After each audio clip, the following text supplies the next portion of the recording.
বাড়িয়েছেন আবার back pass good pass জয় football academy জান পাস দেওয়ার চেষ্টা আরো বাড়িয়েছেন আদৌ কি হবে দিবসের মধ্যে ছিল পাস কাপরাতি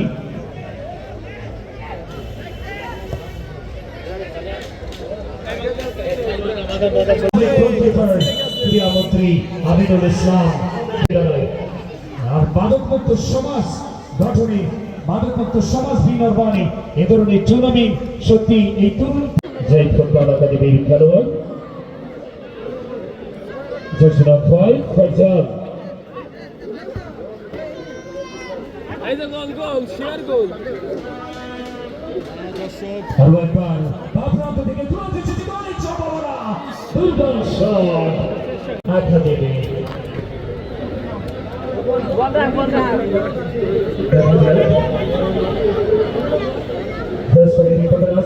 মেডিকেল চিফ হরিয়াম পানিশিয়ালের সরাসরি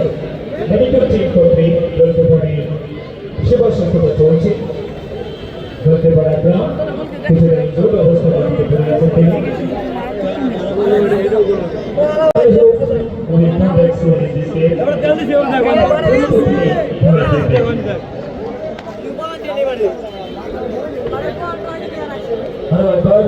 দর্শকদেরকে অসংখ্য ধন্যবাদ অভিনন্দন এই বইটি আবহাওয়ার মধ্য দিয়ে আপনারা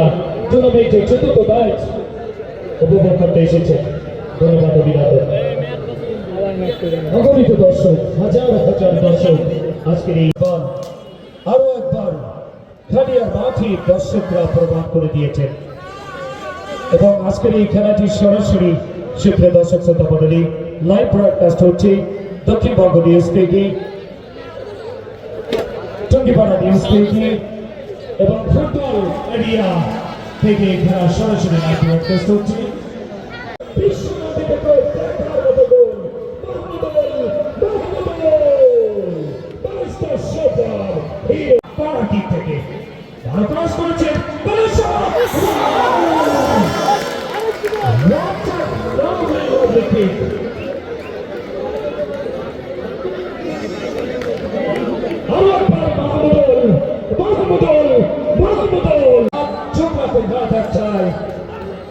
Belgium versus Sweden মধ্যকার কোয়ার্টার ফাইনালের দ্বিতীয় ম্যাচ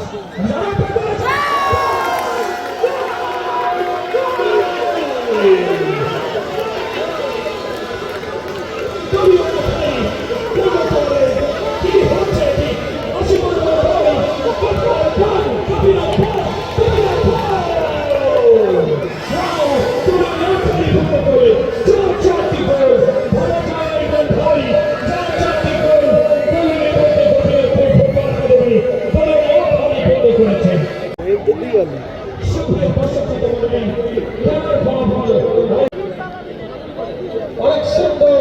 আজকের এই আবহাওয়ায় অনেক সুন্দর একটি খেলা চলছে রবীন্দ্রনাথ ফুটবল একাদশের দলপতি ইমানের নেতৃত্বে রবীন্দ্রনাথ ফুটবল এগিয়ে যাচ্ছে দুর্বল গতিতে